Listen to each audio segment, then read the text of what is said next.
Hello बच्चों, अपना topic चल रहा है द्विघात समीकरण।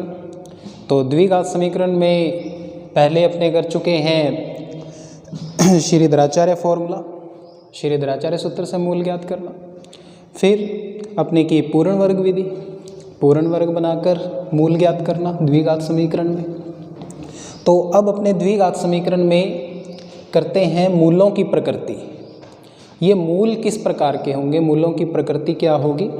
तो अपने अगर द्विघात समीकरण है अपने पास, यदि द्विघात समीकरण किस रूप की है अपने पास, ax² plus bx plus c बराबर 0, ax² plus bx plus c equals to 0 अगर रूप की द्विघात समीकरण है, तो मूलों की प्रकृति को अपने डिफाइन कैसे करेंगे। देखो, इसकी तीन कंडीशन इसमें बनती हैं। फर्स्ट कंडीशन इसकी है, यदि b² माइनस 4ac, यदि b² minus 4ac greater than 0, b² minus 4ac का मान 0 से अगर बड़ा है तो मूलों की प्रकृति कैसी होगी, दो भिन्न भिन्न व वास्तविक मूल प्राप्त होंगे। कैसे मूल प्राप्त होंगे, दो भिन्न भिन्न व वास्तविक मूल प्राप्त होंगे। सेकंड कंडीशन है अपने पास, यदि b² माइनस 4ac का मान, यदि b² माइनस 4ac का मान किसके इक्वल आ जाए, 0 के। यदि b² माइनस 4ac की वैल्यू अगर अपने निकालने हैं वो किसके इक्वल आ जाए, 0 के इक्वल आ जाए, तो मूल कैसे प्राप्त होंगे, मूलों की प्रकृति कैसी होगी, दो बराबर, यानी दोनों मूल एक जैसे होंगे, वैल्यूज एक जैसे सेम आएंगी। और कैसे मूल होंगे, वास्तविक, यानी कि दोनों मूल बराबर व वास्तविक प्राप्त होते हैं।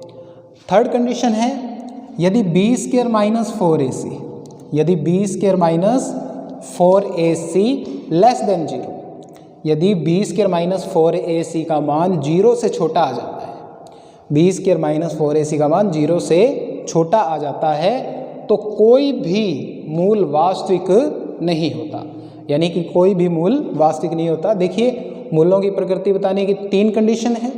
मूलों की प्रकृति को बताने के लिए तीनों कंडीशन कौन कौन सी हैं। अगर ax² plus bx plus c बराबर 0 रूप की अपने पास द्विघात समीकरण है, तो अपने को किसकी वैल्यू निकालनी है, b² माइनस 4ac की वैल्यू निकालनी है। b² माइनस 4ac की वैल्यू निकालनी है। अब अपने को पता है b क्या होता है, x का गुणांक, b क्या है, x का गुणांक, a क्या है, x² का गुणांक, और c क्या है, अचर पद। इसकी बात अपने पहले कर चुके हैं पहली वीडियो में। तो इनकी वैल्यू कहाँ रखनी है ABC की, b² माइनस 4ac में, और देखना है कंडीशंस के अकॉर्डिंग। अगर b² minus 4ac greater than 0 आ जाता है तो दोनों मूल वास्तविक होंगे, लेकिन कैसे होंगे, भिन्न भिन्न होंगे। फिर अगर b² माइनस 4ac की वैल्यू 0 के इक्वल आ जाती है तो दोनों मूल कैसे होंगे, वास्तविक होंगे, लेकिन कैसे होंगे, बराबर, यानी सेम वैल्यू आएंगे, इक्वल होंगे दोनों। Third condition, b² minus 4ac की वैल्यू अगर 0 से छोटी आ जाती है तो कोई भी मूल वास्तविक नहीं होगा। तो b² माइनस 4ac को द्विघात समीकरण, किस रूप की द्विघात समीकरण, ax² plus bx plus c equals to 0 का विविक्त कर भी कहते हैं। b² माइनस 4ac को क्या बोल देते हैं, विविक्त कर भी बोल देते हैं। ठीक है, तो ये मूलों की प्रकृति बताने की तीन कंडीशंस। अब देखिए, इस पे अपने एक क्वेश्चन करते हैं, एक एग्जांपल अपने लेते हैं।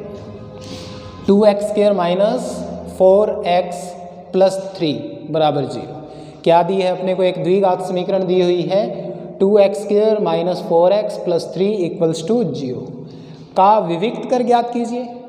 अब देखिए, विविक्त कर का नाम सुनते ही अपने दिमाग में आना चाहिए भी क्या करना है, विविक्त कर किसको कहते हैं। अगर ax² plus bx plus c equals to 0 है तो विविक्त कर किसको कहेंगे इस समीकरण का, b² माइनस 4ac को। यानी अगर अपने को विविक्त कर निकालना है तो किसकी वैल्यू निकालनी है, b² माइनस 4ac की। फिर आगे क्या निकालना है, और मूलों की प्रकृति ज्ञात कीजिए। अगर मूलों की प्रकृति ज्ञात करनी है तो अपने को इन 3 कंडीशन को ध्यान रखना है कि b स्क्वायर माइनस 4ac की जो वैल्यू है वो क्या आ रही है, 0 से बड़ी आ रही है या उसके 0 के बराबर आ रही है या 0 से छोटी आ रही है। जैसी वैल्यू आएगी उसके अकॉर्डिंग अपने मूलों की प्रकृति बता देंगे। तो इस क्वेश्चन को अपने करते हैं। तो सबसे पहले द्विघात समीकरण लेते हैं अपने, 2x square minus 4x plus 3 equals to 0।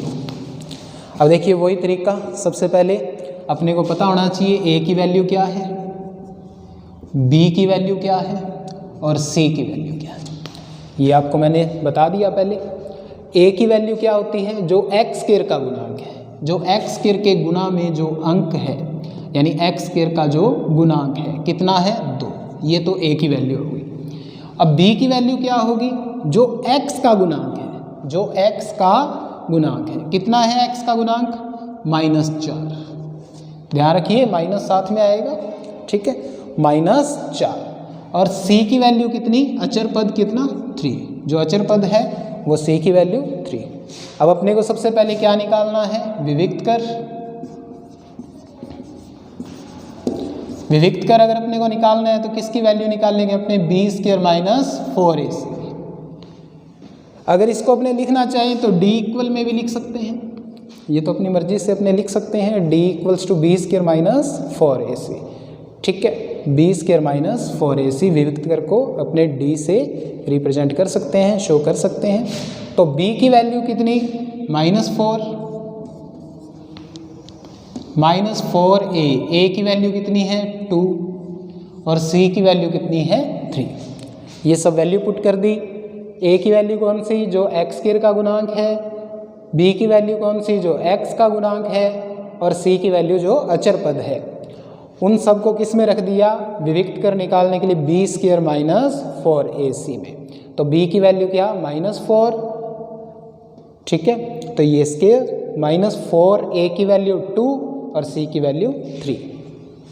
अब अपने जानते हैं -4 की स्क्वायर कितनी होगी, 16, क्योंकि माइनस माइनस प्लस हो जाना है, स्क्वायर है, -4 × 2 यानी 4 दूनी 8, 4 2 जा 8, 4 दूनी 8, 8 दिए 24, ठीक है, 8 3 जा 24। जैसे ही अब अपने माइनस करते हैं, माइनस का 24 है, प्लस का 16 है, बड़ी संख्या के साथ जो साइन है वो आएगा, ठीक है, +16 -24 करेंगे तो क्या बचेगा, -8। तो ये तो इसका विविक्त कर ज्ञात हो गया, -8। अब अपने को बताना है इसकी मूलों की प्रकृति। तो b स्क्वायर माइनस 4ac की जो वैल्यू आई है वो अपने पास -8 आई है। अब अपने जानते हैं कि जो माइनस के संख्याएं हैं, माइनस के जो नंबर हैं वो 0 से क्या होते हैं, छोटे होते हैं। क्या होते हैं, 0 से छोटे। तो छोटे के लिए अपने को पता है, इस निशान का बड़े अच्छे से ध्यान रखना है, इस साइन का, जिस तरफ मुंह बंद उस तरफ संख्या छोटी, जिस तरफ मुंह खुला उस तरफ संख्या बड़ी। यानी माइनस की संख्याओं से क्या बड़ा होता है, 0 बड़ा होता है। तो -8 छोटा हुआ किससे, 0 से। अब देखिए ये निशान किस में लगा हुआ है, देखिए थर्ड कंडीशन में। तो थर्ड कंडीशन क्या है, यदि b square minus 4ac less than 0 तो कोई भी मूल वास्तविक नहीं होगा। इसलिए मूलों की प्रकृति कौन सी होगी, कोई भी मूल वास्तविक नहीं होगा। ओके स्टूडेंट्स, तो बड़े अच्छे से ध्यान रखना है अपने को। आपको कोई भी द्विघात समीकरण दी है, अगर उसका विविक्त कर ज्ञात करना है तो अपने को a की वैल्यू देखनी है, b की देखनी है और c की, ठीक है। b स्क्वायर माइनस 4ac में ये सारी वैल्यू रखनी है, तो वो इसका विविक्त कर निकल गया। अगर प्रकृति बतानी है तो अपने को देखना है कि वो 0 से छोटा है, जो मान अपने पास आया है, या बड़ा है या बराबर है। उसके अकॉर्डिंग 3 कंडीशन ये अपने पास है, इसके अकॉर्डिंग अपने बता देंगे। ओके।